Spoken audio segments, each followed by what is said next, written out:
How to create a LinkedIn profile, optimized for job searching.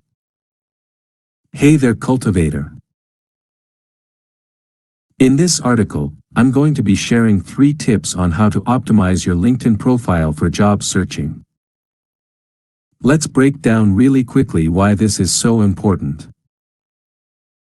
A lot of job seekers believe the only way to find a job is by submitting their resume or application into a job description posted online.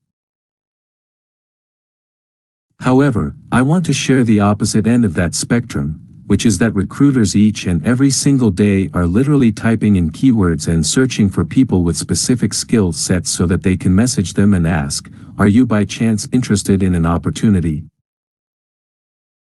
So if you're not getting emails, chances are there are ways to optimize your LinkedIn profile so that you can rank higher in the search results. Related, 5 LinkedIn profile picture tips to leave a positive first impression. I want to give you the analogy of the app Yelp.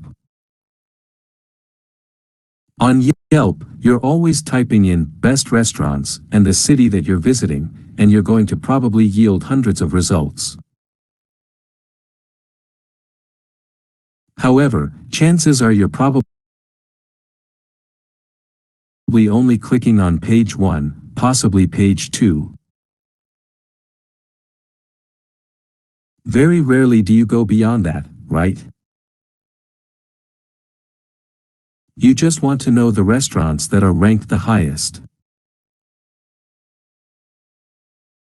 The same thing is happening on LinkedIn. At the end of the day, LinkedIn is a search engine. And if I'm typing in your skill sets like project manager and your city, are you ranking on the first couple of pages?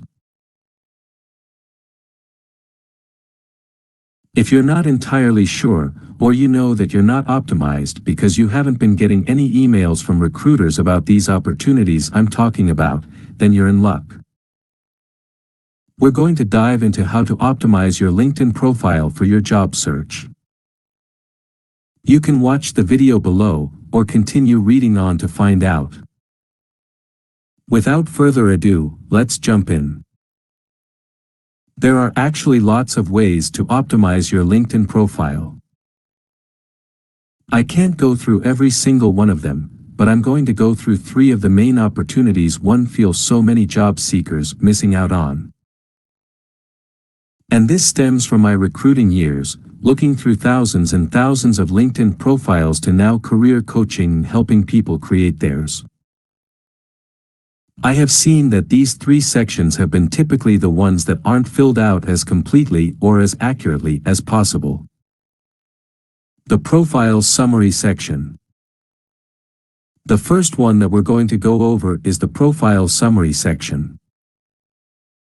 Oftentimes I see this left blank, which is not really telling LinkedIn that you're optimizing your profile and that it's as thorough as can be. Just so you know, LinkedIn gives you points for every single section that you check off, and if it's left blank or it's just really sparse, you're not really telling LinkedIn that you're serious about getting found in search results.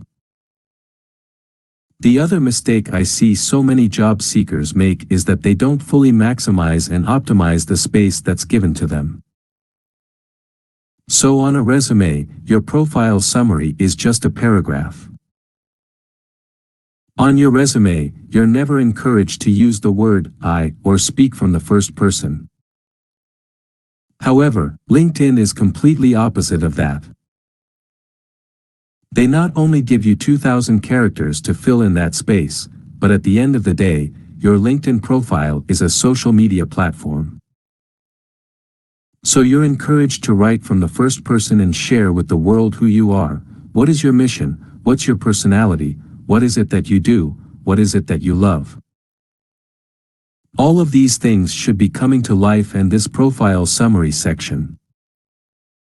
To give an example, I want to share my screen with you so you can see how this looks when completed properly. I'm actually on my own LinkedIn profile, and I wanted to point out something really important here. At first glance, the profile summary section only shows the first 3 lines of what you write in this 2000-character text space.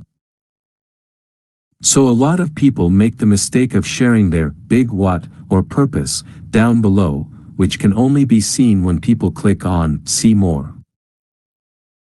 So it's really important to make sure the most crucial part of the text is actually in the first 3 lines specifically, because not everyone may click on the See More button here.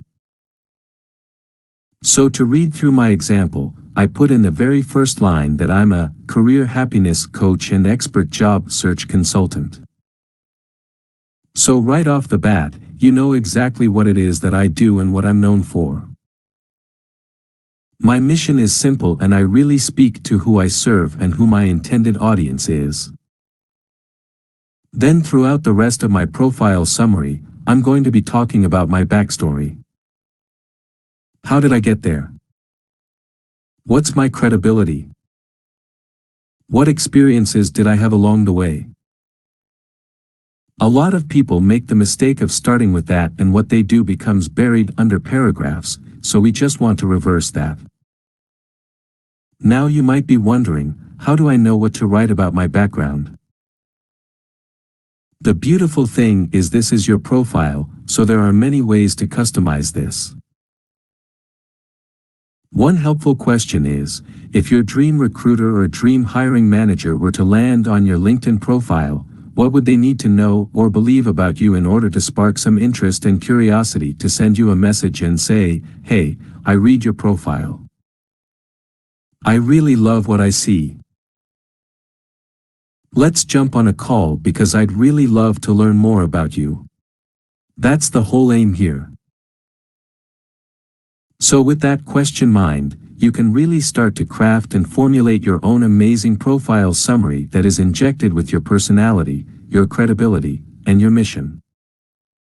The experience section.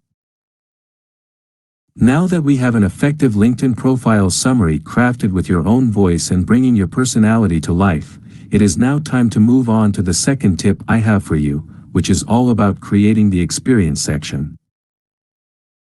I feel a lot of job seekers just write out their company, their title, the dates that they've worked, and that's it.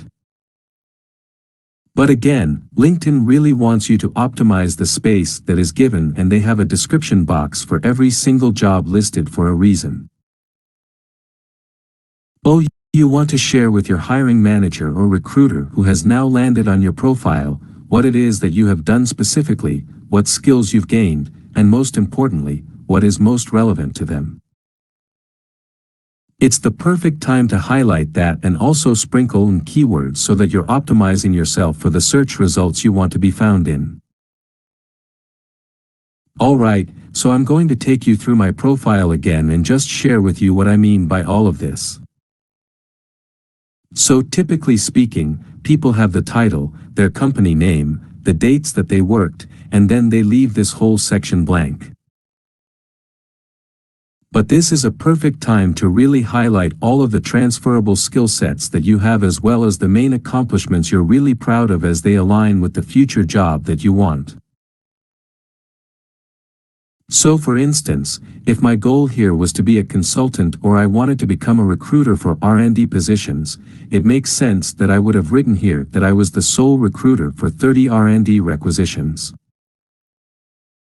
Now let's just imagine for a moment that I don't want to be known as an R&D recruiter, but instead, I want to be known as a recruiter who specializes in full-cycle recruitment. Then perhaps I'll take out R&D and just put 30 requisitions through the full cycle of development. So it's really just understanding what you want to be known for in this next position, and then optimizing your experience to reflect that you have those necessary skills. Aim to sprinkle in specific keywords and highlight specific accomplishments that you've had so that it makes sense to the reader in the context of whatever job you're trying to get. Leverage LinkedIn's Open to New Opportunities feature. By this point, your LinkedIn profile is already more optimized than most candidates out there, so now you're ready for the third and final tip. This section is all about how to leverage LinkedIn's Open to New Opportunities feature. This feature privately signals to all other companies except the one that's currently listed on your profile that you are open to new opportunities. If there's a match on the recruiter's end, they can actually message you about new opportunities. So let me go ahead and drive you through what this section looks like so you can make sure that yours is as optimized as can be. To navigate to this feature, go to the Jobs tab at the top of the page. From there, click on Career Interests. When you click on this, it will have this section where it says, Let recruiters know you're open. LinkedIn takes steps not to show your current company that you're open, but can't guarantee complete privacy. That's okay, as long as your current employer is listed as present on your experience section, they won't be able to see this. So you can turn this on and write a note to recruiters. In this field, you have 300 characters to write whatever you think is necessary. So in my example above, I said I'm open to new opportunities in the Boston area, and I wrote what my strengths are. It's a perfect time to disclose special parameters about what you're looking for, as well as give a high-level overview of what your experience looks like. When it comes to this next section below, you have a few options. If you want to choose actively applying, chances are you're going to get notified of temp positions and contract positions, which is really good. Otherwise, you can just mark any one of these, besides, not open to offers, and it doesn't really matter. From there, go ahead and fill out the rest of the section according to your needs. And there you have it. You now have an optimized LinkedIn profile for job searching. Not only will this allow you to be discovered in a search, but it will also allow you to reach your dream employers. I truly believe that LinkedIn is one of the most underrated social media platforms. It just blows my mind that you're able to reach out to a complete stranger, let alone the CEO of a company, to let them know that you're interested in opportunities. So if you really want to find your dream job, it requires you to be more proactive and take control of your situation. If you need more help and support, I highly recommend you check out the tools in my free resource library, linked in the image below. And if you have any questions about LinkedIn, drop a comment and let me know what kind of tutorials you'd like to see more of.